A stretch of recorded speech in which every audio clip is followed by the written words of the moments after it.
ಭಾಗ್ಯದ ಲಕ್ಷ್ಮೀ ಬಾರಮ್ಮ. Yummy yummy ಓ ಅಂತಿದಳೆ ರೀದಾ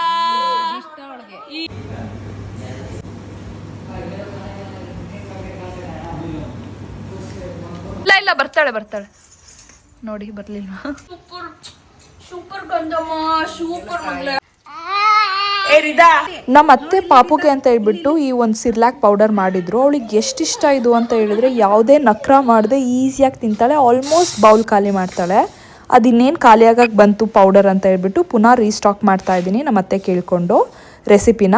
ಹಾಗೆ ನಿಮಗೂ ಶೇರ್ ಮಾಡ್ತಾ ಇದ್ದೀನಿ. ಈ ಸಿರ್ಲಾಕ್ ಪೌಡರ್ ಮಾಡೋದಕ್ಕೆ ನಾನು 3/4 ಕಪ್ ಹೆಸರು ಬೇಳೆ ತೊಗೊಂಡಿದ್ದೀನಿ, 3/4 ಕಪ್ ಮಸೂರು ಬೇಳೆ, 1 ಕಪ್ ತೊಗರಿ ಬೇಳೆ, 3/4 ಕಪ್ ಕಡಲೆ ಬೀಜ, 1/2 ಕಪ್ ಸಾಬುದಾನ, 2 ಕಪ್ ರೈಸ್ ಮತ್ತು 1/2 ಕಪ್ ಬಾರ್ಲಿ, 1/2 ಕಪ್ ಬಾದಾಮಿ, ಸ್ವಲ್ಪ ಕರಿಬೇವು, 1/2 ಟೀ ಸ್ಪೂನ್ ಜೀರಿಗೆ, 1/4 ಟೀ ಸ್ಪೂನ್ ಸೋಂಪು ತೊಗೊಂಡಿದ್ದೀನಿ. ಇದೆಲ್ಲ ಇಂಗ್ರೀಡಿಯೆಂಟ್ಸ್ನು ನಾನು ಸಪ್ರೇಟ್ ಆಗಿ ಹಾಕಿ ಡ್ರೈ ಫ್ರೈ ಮಾಡ್ಕೊಂಡಿದ್ದೀನಿ, ಮಾಯ್ಶ್ಚರ್ ಕಂಟೆಂಟ್ ಇಲ್ಲದೆ ಇರೋ ಥರ. ಇದರಿಂದ ಲಾಂಗ್ ಟೈಮ್ ಇಡ್ಬೋದು ನಾವು ಸಿರ್ಲಾಕ್ ಪೌಡರ್ನ. ನಾನು ಬೇಳೆಕಾಳುಗಳನ್ನ ತೊಳೆದಿಲ್ಲ ಬಿಕಾಸ್ ಕ್ಲೀನ್ ಆಗಿತ್ತು ಅಂತ ಹೇಳ್ಬಿಟ್ಟು. ರೈಸ್ ಮತ್ತು ಕರಿಬೇವನ್ನ ಮಾತ್ರ ತೊಳೆದಿದ್ದೀನಿ ಆ್ಯಂಡ್ ಇಮಿಡಿಯೇಟಾಗಿ ತೊಳೆದು ಒಂದು ಬಟ್ಟೆಯಲ್ಲಿ ಒರೆಸ್ಕೊಂಡಿದ್ದೀನಿ ಆ್ಯಂಡ್ ಪುನಃ ಫ್ರೈ ಮಾಡ್ಕೊಂಡಿದ್ದೀನಿ, ರೋಸ್ಟ್ ಮಾಡ್ಕೊಂಡಿದ್ದೀನಿ. ಈ ಸಿರ್ಲಾಕ್ ಪೌಡರಲ್ಲಿ ಮಗುಗೆ protein, iron, carbs, healthy fats, calcium ಇದೆಲ್ಲ ಸಿಗುತ್ತೆ ಆ್ಯಂಡ್ ಡೈಜೆಷನ್ ಕೂಡ ಈಸಿಯಾಗಿ ಆಗುತ್ತೆ. ಆ್ಯಂಡ್ ಟ್ರಸ್ಟ್ ಮೀ, ನಾನು ಯಾಕೆ ಇದನ್ನು ಫಸ್ಟ್ ಬೇಬಿ ಟೈಮಲ್ಲಿ ನಾನು ಮಾಡ್ಕೊಂಡಿಲ್ಲ ಅಂತ ಇವಾಗ ರಿಗ್ರೆಟ್ ಆಗ್ತಿದೆ. ನಾವು ನಮ್ಮ ಮಗುಗೆ ಇದನ್ನು ಎವ್ರಿಡೇ ಕೊಡ್ತಿದ್ದೀವಿ. ಇದ್ರ ಜೊತೆಗೆ apple, carrot, banana, beetroot, avocado ಈ ಥರ ಯಾವುದಾದ್ರೂ ಒಂದೊಂದನ್ನ ಮಿಕ್ಸ್ ಮಾಡಿ ಕೊಡ್ತೀವಿ, ಇನ್ನು ಜಾಸ್ತಿ ನ್ಯೂಟ್ರಿಷಿಯಸ್ ಆಗಿರುತ್ತೆ. ಇದನ್ನೆಲ್ಲ ಚೆನ್ನಾಗಿ ಫ್ರೈ ಮಾಡ್ಕೊಂಡಾದ್ಮೇಲೆ ಸ್ವಲ್ಪ ಹೊತ್ತು ಕೂಲ್ ಡೌನ್ ಆಗಕ್ಕೆ ಬಿಟ್ಟು ಒಂದು ದೊಡ್ಡ ಮಿಕ್ಸಿ ಜಾರಲ್ಲಿ 2 ಬ್ಯಾಚ್ ಆಗಿ ಇದನ್ನು ಚೆನ್ನಾಗಿ ಗ್ರೈಂಡ್ ಮಾಡ್ಕೊಂಡಿದ್ದೀನಿ, ಫೈನ್ ಪೌಡರ್ ಆಗೋವರೆಗೂ. ನೀವು ಬೇಕಂದರೆ ಸೀವ್ ಮಾಡ್ಕೋಬೋದು, ಅಂದರೆ ಒಂದರಾಡಿಸ್ಕೊಬೋದು. ನಾನು ಯೂಶಲಿ ಸಿರ್ಲಾಕ್ ಪೌಡರ್ನ ಒಂದು ಏರ್ಟೈಟ್ ಕಂಟೈನರಲ್ಲಿ ಸ್ಟೋರ್ ಮಾಡ್ತೀನಿ. ಇದರಿಂದ ಯಾವುದೇ ಮಾಯ್ಶ್ಚರ್ ಒಳಗಡೆ ಬರಲ್ಲ. ಇದು ಲಾಂಗ್ ಟೈಮ್ ಇಟ್ಕೊಬೋದು, ಒಂದು 15 days to 1 month ಯೂಸ್ ಮಾಡ್ಕೊಬೋದು. ಜೊತೆಗೆ ಸ್ಟೀಲ್ ಇಲ್ಲ ಗ್ಲಾಸ್ ಜಾರ್ ಯೂಸ್ ಮಾಡಿ, ಪ್ಲಾಸ್ಟಿಕ್ ಆದಷ್ಟು ಅವಾಯ್ಡ್ ಮಾಡಿ. ರಿದನ್ಗೆ ಹೊಸ್ಲು ದಾಟ್ಸೇ ಇಲ್ಲ, ಈವನ್ ಡೋರ್ ಹತ್ರನೂ ಹೋಗಕ್ಕೆ ಬಿಟ್ಟಿಲ್ಲ. ಮರ್ತೇ ಹೋಗಿದೆ ನಮಗೆ ಹೊಸ್ಲು ದಾಟೋ ಶಾಸ್ತ್ರ ಮಾಡಬೇಕು, ಪೂಜೆ ಮಾಡಬೇಕು ಅಂತ. ಆ ಥರವ್ಗೆ ಒಂದು 6 to 7 months ಇರಬೇಕಾದ್ರೆ ಮಾಡಿದ್ವಿ. ಇವಳಿಗೆ ಲೇಟ್ ಆದರೂ ಪರವಾಗಿಲ್ಲ ಅಂತ ಇವತ್ತು ಪ್ಲಾನ್ ಮಾಡಿದ್ವಿ ಮಾಡೋಕ್ಕೆ. ಪೂಜೆಗೆ ಅಂತ ಈ ಟ್ರೆಡಿಷನಲ್ ಬಟ್ಟೆ ಹಾಕ್ತಾ ಇದ್ದೀನಿ, ಗ್ರೀನ್ ಸ್ಕರ್ಟಿಗೆ ರೆಡ್ ಬ್ಲೌಸ್. ಇದನ್ನು ನಮ್ಮ ಅತ್ತೆ ಸ್ಟಿಚ್ ಮಾಡಿರೋದು, ಎಷ್ಟು ಕ್ಯೂಟ್ ಆಗಿದೆ ಅಲ್ವಾ. ಹಾಗೆ ಇದನ್ನು ಮ್ಯಾಚ್ ಮಾಡೋದಕ್ಕೆ ಅಂತ ಬ್ಯಾಂಗಲ್ಸ್ ಹಾಕ್ತಾ ಇದ್ದೀನಿ, ರೆಡ್ ಬ್ಯಾಂಗಲ್ಸ್. ಹಾಗೆ ಗೋಲ್ಡ್ ಬ್ಯಾಂಗಲ್ಸ್ನ ನಾಮಕರಣಕ್ಕೆ ಫಸ್ಟ್ ಹಾಕಿದ್ದು, ಅದು ಬಿಟ್ಟರೆ ಇದೇ ಸೆಕೆಂಡ್ ಟೈಮ್. ರಿದು ಗೆಜ್ಜೆ ಚೈನ್ ದೊಡ್ಡದಂತ ಹೇಳ್ಬಿಟ್ಟು ಆ ಥರದ್ದು ಗೊಲ್ಸ್ ಹಾಕಿದ್ದೆ, ಪಾಲಿಶ್ ಮಾಡಿಸಿರೋದಕ್ಕೆ ನೋಡಿ ಹೊಸಾದ್ರ ಥರ ಕಾಣಿಸ್ತಾ ಇದೆ. ಇದು ಕೂಡ ಲೂಸೆ, ಅದು ಬಿದ್ದೋಗ್ತಾ ಇತ್ತು. ಹೆಣ್ಮಕ್ಳಿದ್ರೆ ಈ ಥರ ಜುಟ್ಟು ಹಾಕಿ, ಲಂಗ ಬ್ಲೌಸ್ ಹಾಕಿ, ಬೊಟ್ಟಿಟ್ಟು, ಗೆಜ್ಜೆ ಚೈನ್ ಹಾಕಿ, ಬಳೆ ಹಾಕೋದೇ ಒಂದು ಖುಷಿ. ನನಗಂತೂ ತುಂಬ ಇಷ್ಟ ಈ ಥರ ರೆಡಿ ಮಾಡೋದಕ್ಕೆ. ಆ್ಯಂಡ್ ಅವಳು ಕೂಡ ಎಷ್ಟು ಮುದ್ದಾಗಿ ಕಾಣಿಸ್ತಿದ್ದಾಳೆ ನೋಡಿ. ನಾನು ಅಥರ್ವಿಗೂ ಕೂಡ ರಿದಾ ಹುಟ್ಟೋವರೆಗೂ ಈ ಥರ ತುಂಬ ಸರಿ ಗರ್ಲ್ ಡ್ರೆಸ್ನ ವೇರ್ ಮಾಡಿಸಿದ್ದೀನಿ ಆ್ಯಂಡ್ ಅದಕ್ಕೆ ಅಂತಲೇ ಸ್ಟಿಚ್ಚು ಕೂಡ ಮಾಡಿಸಿದ್ದೀನಿ. ಅವನು ಕೂಡ ಎಷ್ಟು ಕ್ಯೂಟಾಗಿ ಕಾಣಿಸ್ತಿದ್ದ ಗೊತ್ತಾ. ಬಟ್ ಇವಾಗ ಆ ಥರ ರೆಡಿ ಮಾಡೋಕ್ಕೆ ಹೋಗಲ್ಲ, ಬಿಕಾಸ್ ಅವ್ನು ಸ್ವಲ್ಪ ದೊಡ್ಡವನಾಗಿದ್ದಾನೆ. ಗರ್ಲ್ಸ್ ಮಾತ್ರ ಹಾಕೊಳ್ಳೋದು. ಗರ್ಲ್ ನೀನು ಅದ್ರಿತ್ ಹಾಕೊಳ್ಳಲ್ಲ, ಚೋಟು ಹಾಕೊಳ್ಳಲ್ಲ, ಭೀಮಿ ಹಾಕೊಳ್ಳಲ್ಲ.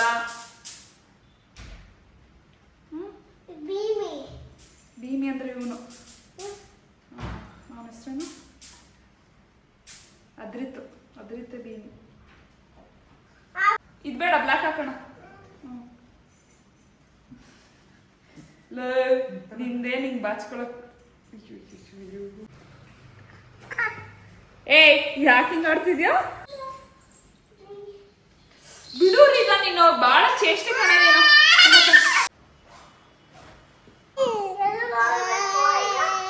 ಎಲ್ಲಿಗೆ ಹೋಗ್ಬೇಕು ಈಗ ಅಂತ.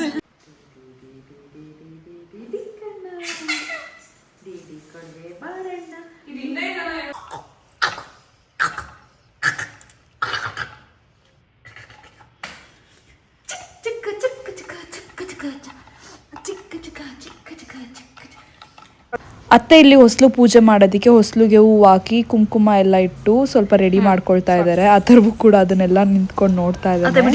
ಈಗ ಇದನ್ನ ಮುಂದೆ ಬಿಟ್ವಿ, ನೋಡೋಣ ಏನು ಮಾಡ್ತಾಳೆ ಅಂತ. ಸ್ಟಾರ್ಟಿಂಗ್ ಸ್ವಲ್ಪ ಕ್ಯೂರಿಯಾಸಿಟಿ ತೋರಿಸಿದ್ಲು ಆಯ್ತಾ, ಸ್ವಲ್ಪ ಹೂ ಟಚ್ ಮಾಡೋದು, ಅದು ಇದು ಮಾಡೋದು. ಆಮೇಲೆ ಯಾಕೋ ಸ್ವಲ್ಪ ಸ್ಟಕ್ ಆದ್ಲು. ಅಥರ್ವ್ ನೋಡೋವರೆಗೂ ನೋಡ್ಬಿಟ್ಟು ತಾಳಪ್ಪ. ಯಾಕ್ರಿ ಇದಾ ಬರಕ್ ಇಷ್ಟ ಇಲ್ವಾ? ದೀಪನ ಯಾವುದಕ್ಕೂ ಬರ್ತಿಲ್ವಲ್ಲ ಅಟ್ಲೀಸ್ಟ್ ದೀಪಕ್ಕಾದ್ರೂ ಬರ್ಬೋದು ಅಂತ ಹೇಳ್ಬಿಟ್ಟು ಅವ್ಳ್ ಸ್ವಲ್ಪ ಬರಕ್ ಇಷ್ಟ ಸ್ವಲ್ಪನೇ ಇಲ್ಲ. ದೀಪ ಎಳಿತಾ ಇದ್ವಿ. ಅವಳು ಸ್ವಲ್ಪನೇ ಇಂಟ್ರೆಸ್ಟ್ ತೋರಿಸ್ಕೊಂಡು ಫೈನಲಿ ಬಂದ್ಲು. ಅಟ್ಲೀಸ್ಟ್ ಬಂದ್ಲಲ್ಲ ಅಂತ ಹೇಳ್ಬಿಟ್ಟು ಎಲ್ರು ಕ್ಲಾಪ್ ಮಾಡಿದ್ವಿ. ಬಂದ್ಬಿಡು.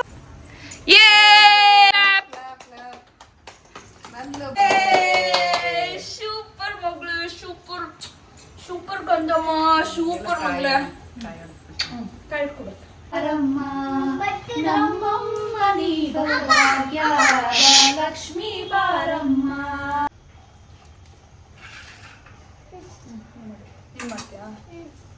ಮಾಡು ಹಿಡ್ಕೊ ಅವಳು ಬಿಡ್ಚಿನಮ್ಮ ಟೈಮ್ ಬರೀ ನಿಂದಿದೆ. ನಡಿ ನಡಿ ನಡಿ ಬಟ್ಟೆ ಚೇಂಜ್ ಮಾಡಿ ಕಟ್ ನಡಿ ಕಟ್ ಮಾಡಿ.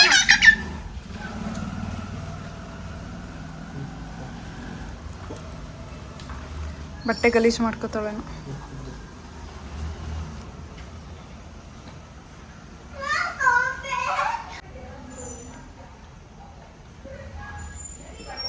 ಹೇರಿದ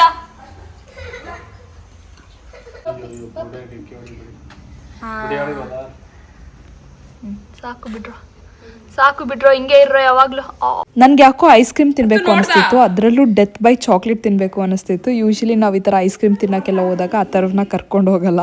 ಅದಕ್ಕೆ ಅತ್ತೆ ಒಳಗಡೆ ಡೈವರ್ಟ್ ಮಾಡೋದಕ್ಕೆ ಕರ್ಕೊಂಡು ಹೋಗಿದ್ರು. ಸ್ವಲ್ಪ ಹೊತ್ತು ಬಿಟ್ಕೊಂಡು ಹೊರಟ್ವಿ. ಜೊತೆಗೆ ಈ ಮಸ್ಕಿಟೋ ಬ್ಯಾಟ್ ಸ್ವಲ್ಪ ರಿಪೇರಿ ಇತ್ತು ಅಂತ ಹೇಳ್ಬಿಟ್ಟು ಅಂಗಡಿಗೆ ತೊಗೊಂಡು ಹೋಗ್ತಾ ಇದೀವಿ. ನಾವು ಪೋಲಾರ್ ಬೇರಿಗೆ ಹೋಗಿದ್ವಿ. ವಿನಿ ಮ್ಯಾಂಗೋ ಮಸ್ತಾನಿ ಮತ್ತು ಗ್ವಾವಾ ಆರ್ಡರ್ ಮಾಡಿದ್ದ. ನಾನು ಡೆತ್ ಬೈ ಚಾಕ್ಲೇಟ್ ಆರ್ಡರ್ ಮಾಡಿದ್ದೆ. ಯೂಶಲಿ ನಾವು ಇಲ್ಲಿಗೆ ಬಂದಾಗ ಇದೇ ಕಾಂಬಿನೇಷನಲ್ಲಿ ಆರ್ಡರ್ ಮಾಡೋದು. ನಾನು ತುಂಬ ಕಡೆ ಡೆತ್ ಬೈ ಚಾಕ್ಲೇಟ್ ಟ್ರೈ ಮಾಡಿದ್ದೀನಿ, ಬಟ್ ಎಲ್ಲದಕ್ಕಿಂತ ಬೆಸ್ಟ್ ಡೆತ್ ಬೈ ಚಾಕ್ಲೇಟ್ ಅಂದರೆ ಮೈಸೂರಲ್ಲಿ ಸಿಗೋ corner house death by chocolate, the ಯಮ್ಮಿಯೆಸ್ಟ್.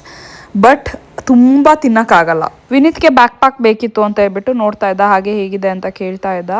ಅಷ್ಟರೊಳಗಡೆ order ಬಂತು. ಮ್ಯಾಂಗೋ ಮಸ್ತಾನಿ ಅಂತೂ ತುಂಬ ಚೆನ್ನಾಗಿತ್ತು, ಆಲ್ವೇಸ್ ಚೆನ್ನಾಗಿರುತ್ತೆ. ಗ್ವಾವಾ ಕೂಡ ಸೇಮ್ ಸೀಬೆಹಣ್ಣು ತಿಂದಂಗಿರುತ್ತೆ.